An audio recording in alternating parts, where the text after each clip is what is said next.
Hi, everyone, and welcome to another episode of Living the Midlife Dream with me, Danielle Mauger. Today, I am really excited. I have Janelle Marks with me. Janelle, if you follow her on Instagram, you might follow her on social media, you will see her very calming, supportive. She is like the sweetest, smartest girl. I love her. You will see, though, she shares her macro friendly meals. She shares her dog, Maxwell, which I do think my Coda and her, they might be related. We're going to have to, I'll show you some pictures. But you'll see her thrifting. Janelle does amazing job at finding really cool stuff at thrift stores. But she also shares a lot of her and her clients' fitness transformations, which is why I wanted to have her on here today, because Janelle really helped transform me when I hit menopause we started last November, the Monday of Thanksgiving week. So no one can ever say you can't start during holidays or travel.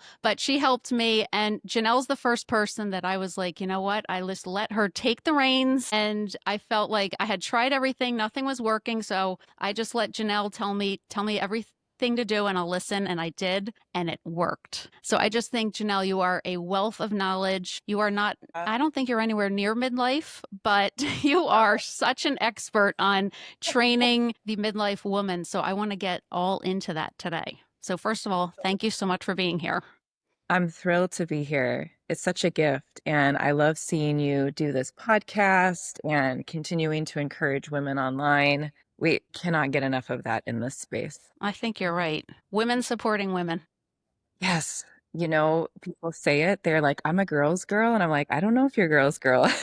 I know. I know. I've experienced that many times. So, but you are. So, and I was thinking too, a lot of people when I first started would say to me, why do you have a coach? Because, as you know, I was a personal trainer. I owned a fitness studio. I, taught classes, but it was like, I just think every person, if you can do it, should have a coach or a mentor because you're getting someone else's expertise, their knowledge, their perspective and point of view. And it's like, I think a lot of women will say to me, oh, I know what to do. I'm just not doing it. And that's like, do you know what to do? But I mean, I know a part of discipline does come into it, but I just think if you can afford it, getting a coach is really, it's priceless. I think you brought up so many really wonderful benefits of having a coach. And even if you, KA, know what to do, you might not know how to take the principles and apply it to your unique case and scenario, right? Right. Like you could hear some guidelines for protein, or you could hear some guidelines for this or that, but that outside perspective and also that encouragement, because I find that sometimes the fitness space can be shaming or almost negative, but to have Hmm. someone come in and help you through maybe the barriers that you have inside, and also someone to look at your form, right? Yep. If you might say like, I know I need to work out this much per week, but how's your form? And really, a coach will save you time, and money in the long run if they can help you find those fundamentals for you to succeed. I Yeah. personally think for sure. That you're so right. I forgot about that aspect with the form because that Yeah. was key, and especially me. Again, I had been a whatever. When I set up the camera and then you get to look at it and really critique it and then give me that feedback. That was amazing. And it changes everything. Your form, if you have bad form, I mean, you're going to get, well, not only are you going to get injured, but it's just, you're not going to see the results with bad form, obviously. So that's a key thing right there. Yeah, and someone just pushing you for progressive overload. I just had Yeah. a gal get a PR on squats, and she's like, I don't know, the weight's getting heavier. And we had a powwow, and she's like, a PR at 165 for squats. I'm like, yes, right? So Yes. also just helping you figure out like you can push past. Everybody has those barriers inside, I think. So Yeah. someone would be like, nope, we're Yep. pushing past Yeah. and we're doing something new. And one of the things also that you did with me, and I'm sure you do it with everyone, but it's working on like mental blocks, right? Yes. And pushing through those. Yes. I I would say especially in this space for midlife, there can be this thought of it's too late, Hmm. or I'm too old for that, or I don't know if my body can do that anymore. And it's very Right. true that things can change. Maybe we've got more joint pain, or I call them angry spots. But there's definitely, right, if you say like it's not possible, then you're shutting yourself down from the endless opportunities that are really just open to you. So there's so much in Absolutely. that mindset for sure. Yeah. Yeah. Okay, so I did come up with a couple questions I wanted to ask you. So I'd you love to hear 'em.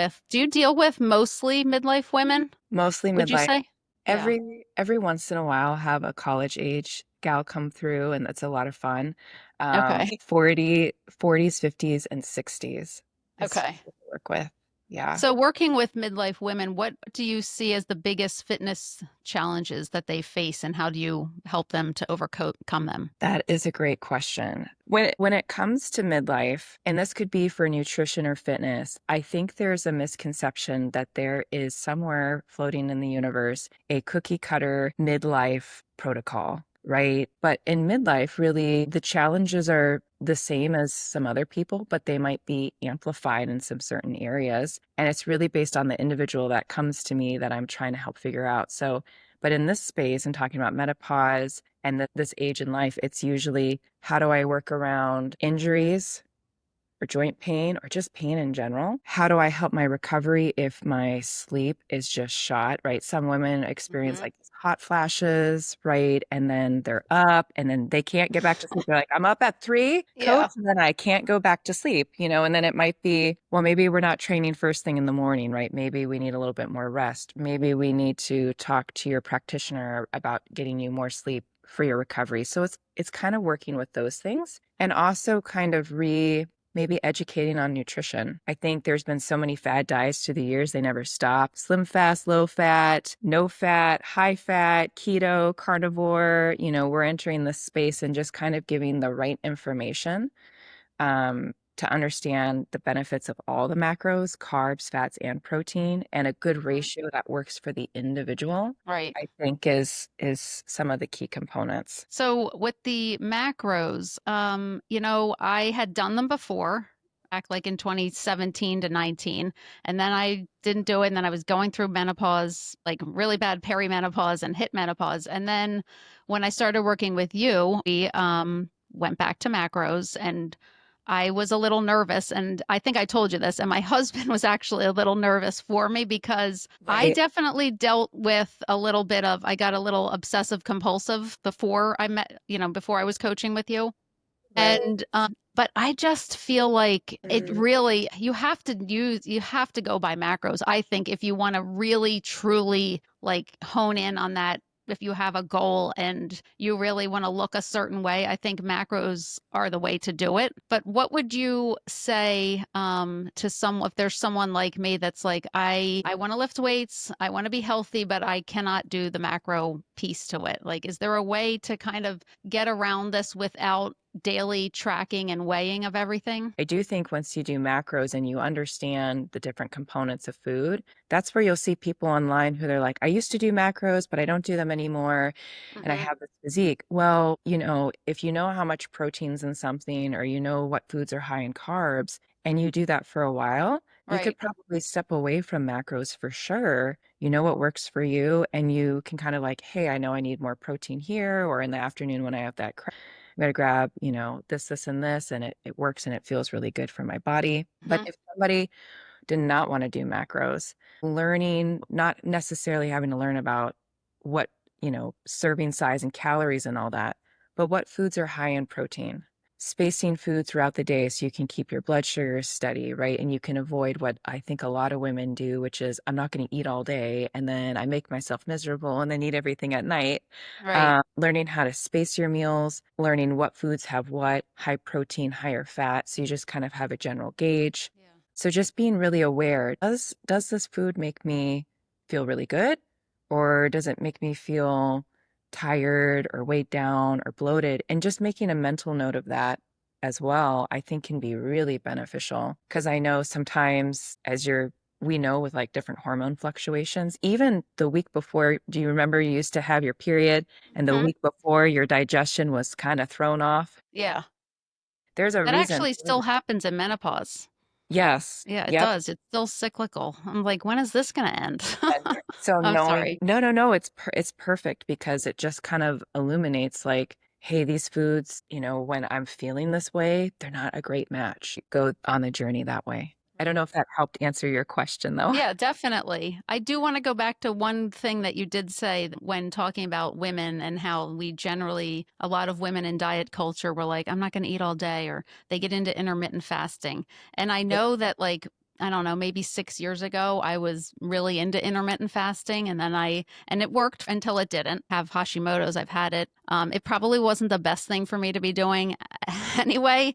But Right. can you just touch on, like, what is your philosophy and what are your beliefs on intermittent fasting? I think most people, they'll say, we do intermittent fast if you stop eating at 6:30 at night and then you don't eat anything until 6:30 the next day. That's a 12-hour fast. But the kind of fast that I'm talking about is, I think, like the 16/8, which, Yeah. you hear so many conflicting things. This is a great question. So, when somebody comes to me and says, I want to do fasting, I am like, for what benefits? Hmm. That's the first thing. Because if someone's like, well, I want to do it for weight loss, I'm like, well, we really need some sort of an energy deficit. We can achieve that calorically. We can achieve that energy wise by maybe increasing steps or output. So, is it for religious reasons, right? That's completely different. Someone's like, Right, it's part of my faith. It's for other benefits like autophagy. I think that's the biggest one that people will bring up. right. There's other ways to achieve that without fasting. Okay, So, that's the biggest thing. right, I think for a majority of people, it's not lifestyle friendly. right, People like to go on vacations. People like to go out to eat. People like spontaneous, let's go get ice cream after dinner, babe. And then if it's outside of the window, what I see it create more often than not is it's just another failed approach. I tried this and it doesn't work. right.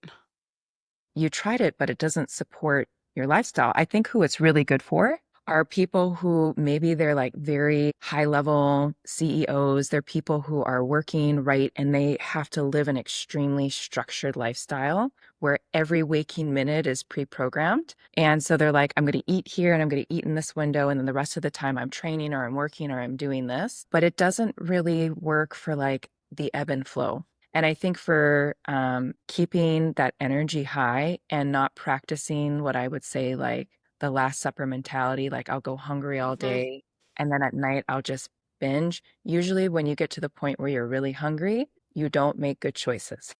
Yeah, Let's you're just say right. that. And if you are trying to build muscle, like if we're working with you and we are committed and we want to build muscle and we want to change our body composition, you have to eat. And that's been, a lot of people have asked me about that in the last year, since they know that I have completely changed my body composition. It's But amazing. I eat now. Like, I at 6:30 in the morning, I'm hungry. Like, that's when Right. I work out. So I am eating before, and it doesn't have to be like this big meal, but I think a lot of women, it's almost like this badge of honor if you can wake up and work out fasted and then wait a few hours and not eat until 12 o'clock, when you're not going to be helping to build any muscle. Essentially, if you think about it, do most people train their best fasted? And the Right. answer is no. No. Most people, and when you've been sleeping overnight, not only are you fasted, but you're dehydrated, right? So Hmm. you really want to wake up and be hydrated and have energy in the tank to push really hard, right? Because you and I both know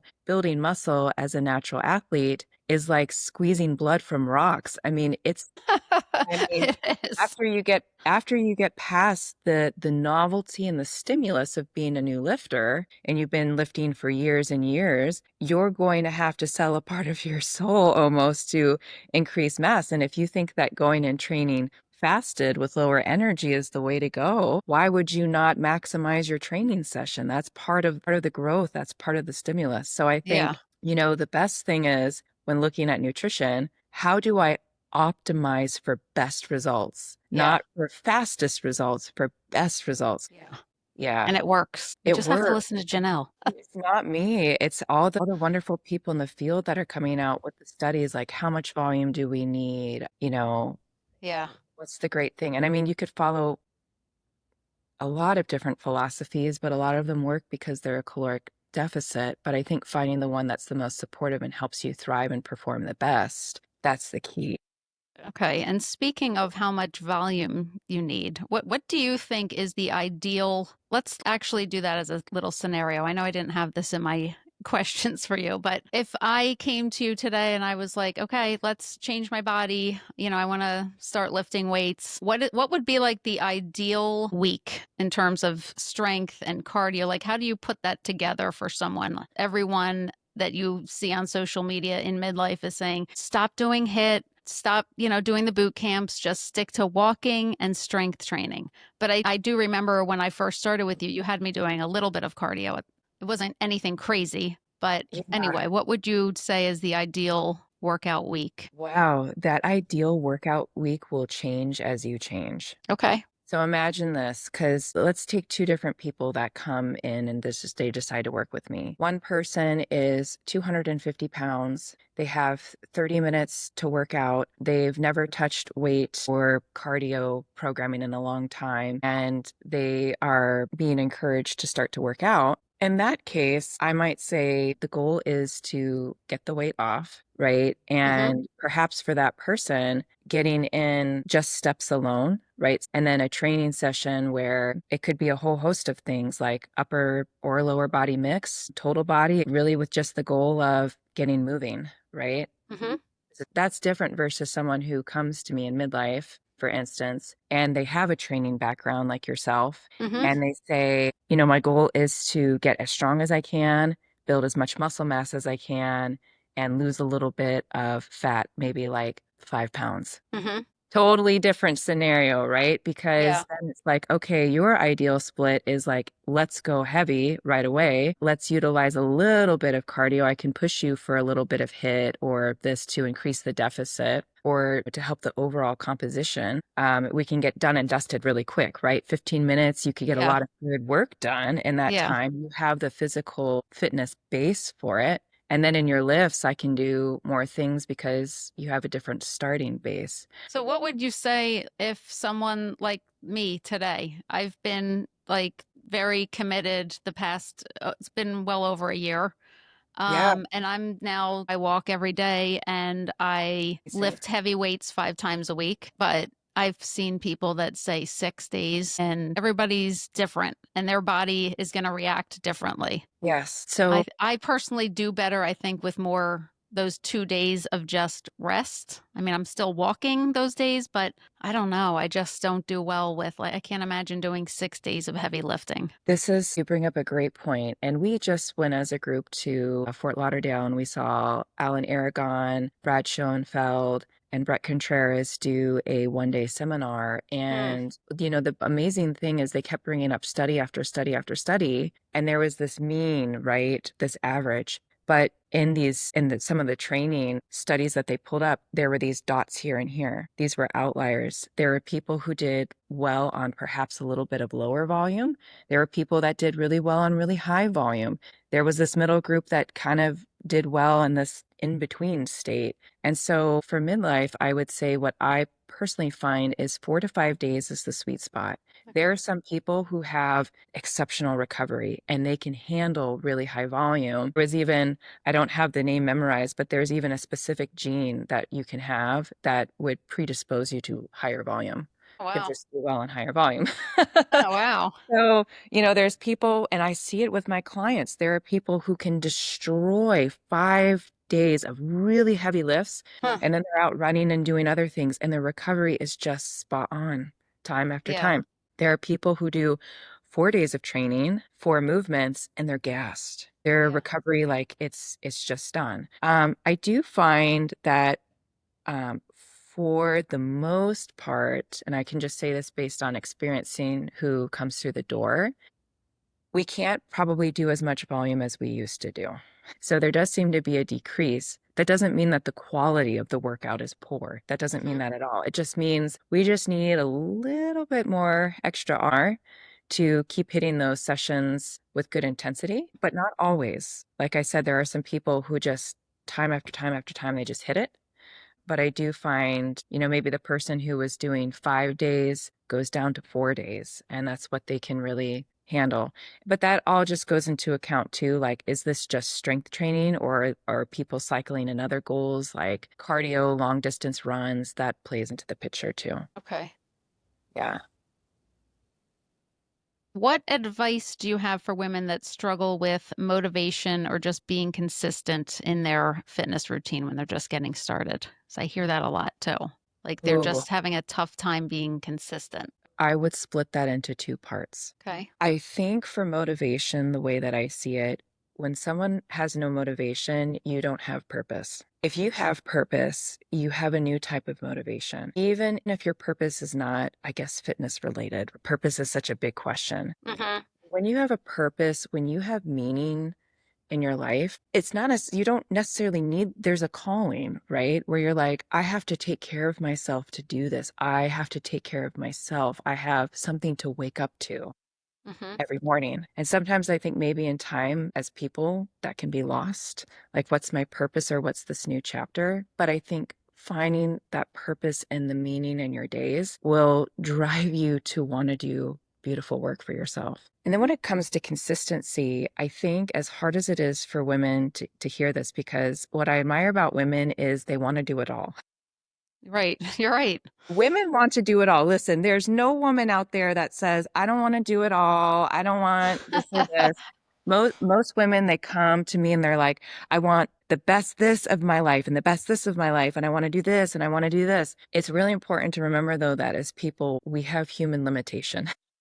You're right. We're not robots. And so consistency, the way that I say it is, well, we're going to have one of two things happen here. We're going to try to be perfect and check off all the things and get burnt out and not be consistent because we set the bar so high that we had to do all the things. Or we remember the great story of the tortoise and the hare, right? The tortoise Hmm. won the race. It is far better to say, even if you want, let's just say, even if you wanted to train 6 days a week, it's far better to say, you know what? Realistically, I know I could always do 4. Right. Great. And the person should not then say, and then I am going to train for 2 to 3 hours on those 4 days. No, no, no. We're going to do 45 to That 60 probably would minutes have been me. because it's realistic. And then over Yeah. the time, you do become the tortoise, right? You win the race. You grow in your own process. You know what works. It's far better to pick something that's actually a little bit on the lower side of things and create wins for yourself and build confidence. Confidence is a practice. You shoot too high, and then you won't build confidence and you won't build a practice because you'll be spinning your wheels trying to figure out how to go harder and more aggressive when that's often not the answer. See everyone what I'm talking about, how she helps you with the mental stuff too. So good. So good. Can you give us a few of your top tips for building muscle and maintaining bone density in midlife? Two hot Yeah, topics in those are midlife. huge, huge topics. So, first, for just the bone density side of things, I think it's important when you start going through perimenopause that you do get a DEXA scan, that you do kind of see where things are and Mhm. not kind of roll the dice and take it for chance. I think a starting point is great. So I wanted to throw that out there. Okay. For muscle mass, that's great because, right, that's also weight bearing. So that's going to be great. But you do want to kind of know going into things like where are you at? But for building muscle mass, it's going to depend on the person who is coming in. If you are brand new to lifting weights, right? You could get in a couple days of lifting per week and that novelty and that stimulus is so new, you will probably find that you're in a place where you hear the magic word of recomp and that Mm. will apply to you. You can, as long as your food is responsible, right? You can lose fat and build muscle mass. Once you've been training though for a while and you're in midlife and you're looking to take things up a notch, you might have to rethink how you do volume or how you allocate volume to get your desired results. Because we're talking building muscle mass, Danielle, but there's also going to be a lot of women who are hearing this and they're like, but I want a butt Yeah. and I want shoulders, right? Yeah, And right. I want legs. Well, it's not just about how often you lift, it's where you're allocating your volume to. So, and that again will depend on the person. And that's why it's so good to hire a coach. Yeah. Because when Danielle came in, she's like, I think you did want more of a booty and lower legs, like development and upper body strength. I definitely wanted to, let's just say, I felt like my butt was just Gravity. growing this way. But yeah, we don't need to go down that rabbit hole of all the things that I could pick my body apart, but not anymore. I am And feeling confident now. I love it. But I'm pretty sure we did lower body 3 days Yeah. a week, right? Yeah, we did. did a lot of volume towards that area for development. Hmm. So I would say for the midlife woman who is looking to build muscle mass, figure out what stage of the game you're in. Are you newer? Have you been lifting for a while? And then what is the exact thing you're going after? Is it just muscle all over? Is it just general health? Or are you like, I want to shape my physique? Because those are different. They're on the spectrum, but Hmm. they're different buckets. Um, all right, I won't keep you too much longer. I could just sit here and talk about this stuff. We could just sit here and talk about this. We kind of touched on this one already, but if someone only has 30 minutes a day to work out, can she still change her body? I know you're going to say, well, it depends where she is, probably if she's a newbie or not. But if she can still change her body, and if so, what should she prioritize with such a short window? So let's just say I now am working full time. I've been working out and I am where I am today, but now I have to leave the house at, 7 a.m. and I don't come home until 7. So I'm like, I only have 30 minutes a day to work out. Could I still do it? And what should I prioritize? I would say, I would do a mix. So, like, let's say you had 30 minutes a day, Hmm. and your recovery was decent and you could push 30 minutes a day. I'd probably do 4 days of weights and I'll kind of get into some ideas that I have there. And then 3 days of, maybe a little bit more cardiovascular training because heart health is important too. Like, you kind of want to mix up both. Okay. So, and it doesn't have to be like those 30 minutes on your cardio days. You're like doing hill sprints and Yeah.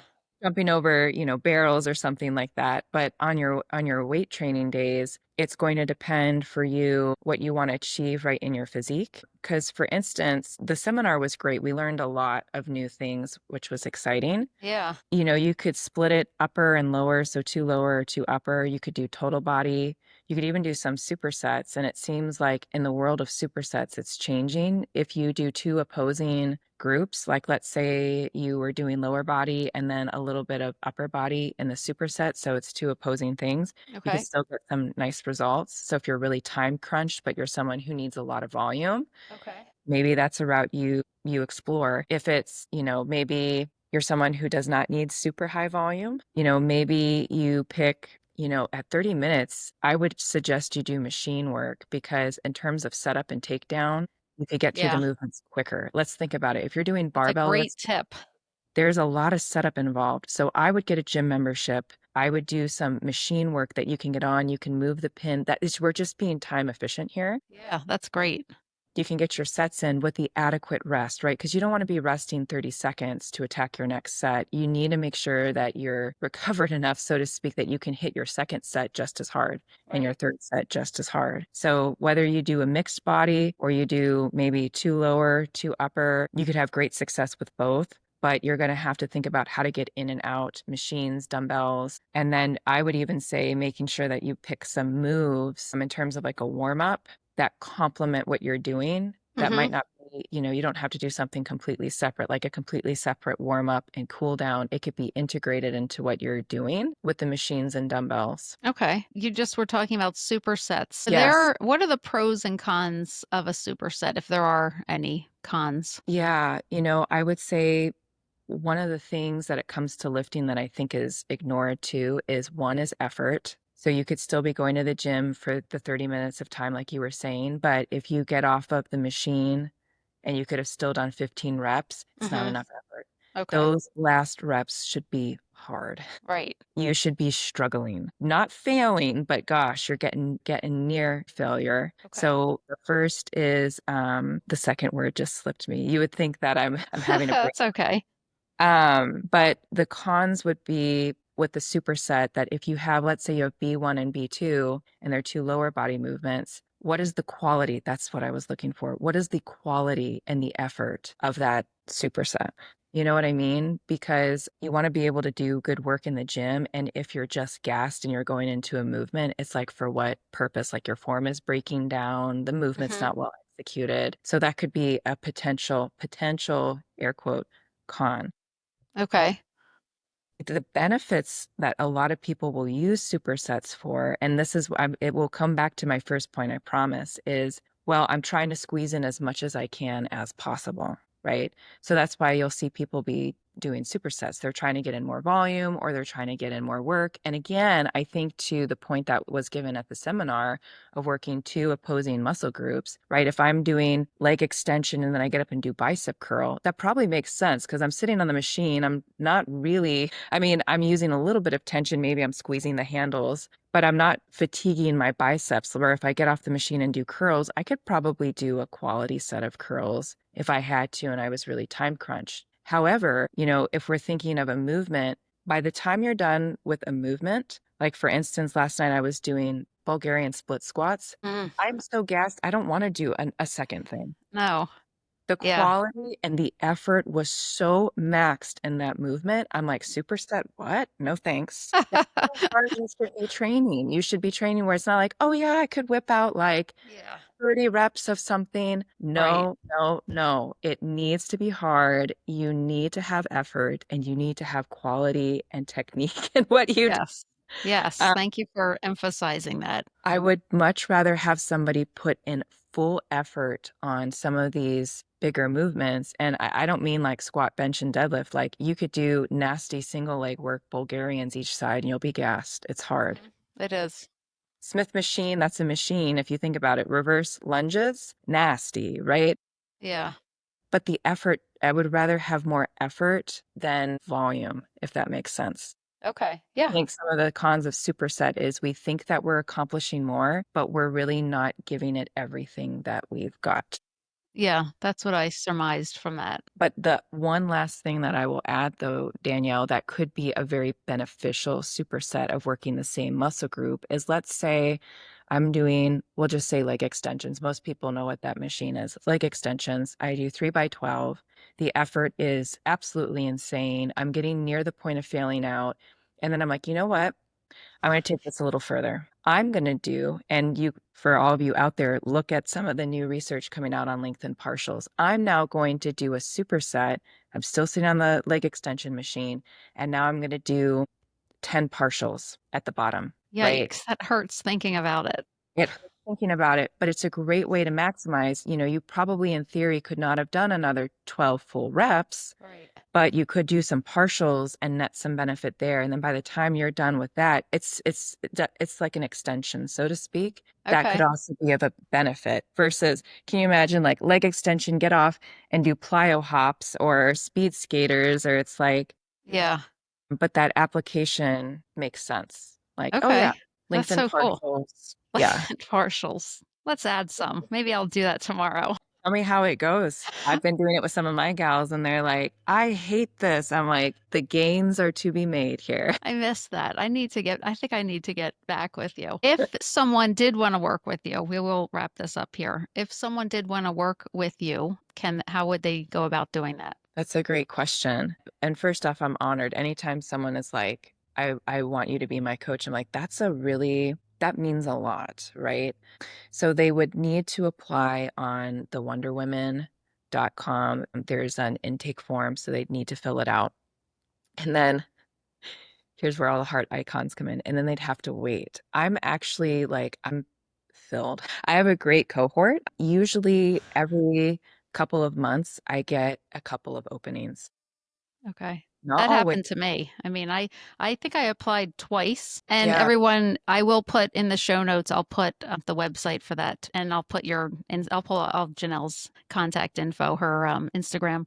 But it did happen to me, and at first I'm like, what is this? I'm on like a wait list, and then you're like, oh, I'm seeing all these people with their incredible results, and I'm dying, and I finally got the call. I think actually I saw you talking with Jen Reed on Instagram. Yeah. And then I just immediately texted you and sent you a message through Instagram. But anyway, I ended up after a few months getting in with you, and it is so worth it, you guys. If you think you might want to do this, just go and apply now and just get on the list. Yeah. It's working with you was truly priceless. I mean, I feel like I gained so much knowledge. You are so Right. smart, such expertise, you're so supportive, and it was just an incredible experience. So I can't say enough about it. And And you. that's why I appreciate it. Like, could I Yeah, take on just everybody who applies? Yeah, but then I'd be spread so thin that people right. would not get the quality and attention that they need. And that would just break my heart. I feel so bad about that. So I have like a no, I know my Your number. limits. I Yeah. know, Exactly.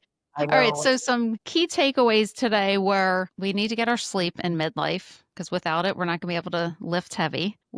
Everybody's different, right? And you can chime in here and tell me if I'm missing anything. Everyone's different. So, we're going to have different volume that we can work out during the week. We are going to have different ways of eating. But Janelle definitely suggests macros, as do I.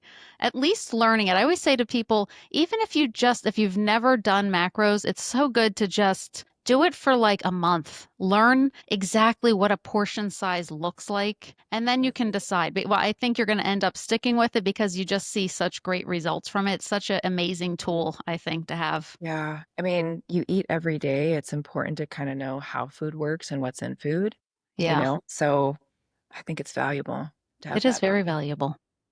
Yeah.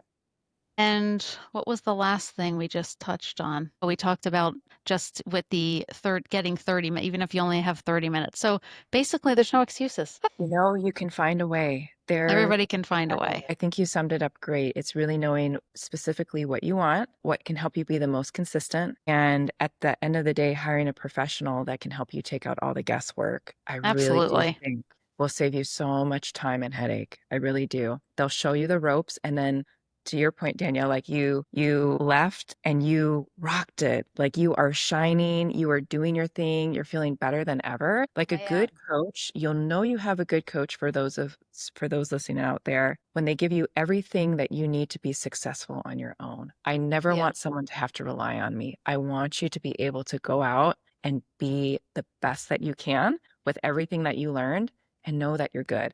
But of course, people do come back because they're like, I love getting a program. It's like Christmas, or of Yeah. course, things. But a good coach is going to teach you what you need to know to be successful. Yeah. So, Absolutely. Well, I cannot thank you enough for being on here today and sharing with us all of your knowledge. And you're just amazing, Janelle. So tell everyone where they can find you. They want to you, follow you. well, that'd be awesome. They can find me at Janelle Fitmarks on Instagram. Okay. And I'll put that in the show notes and I'll put the Wonder Women in there. But thank you so much. You are the absolute best. If you guys liked this episode, please rate it, review it, share it with a friend. And you guys, we will see you next Monday.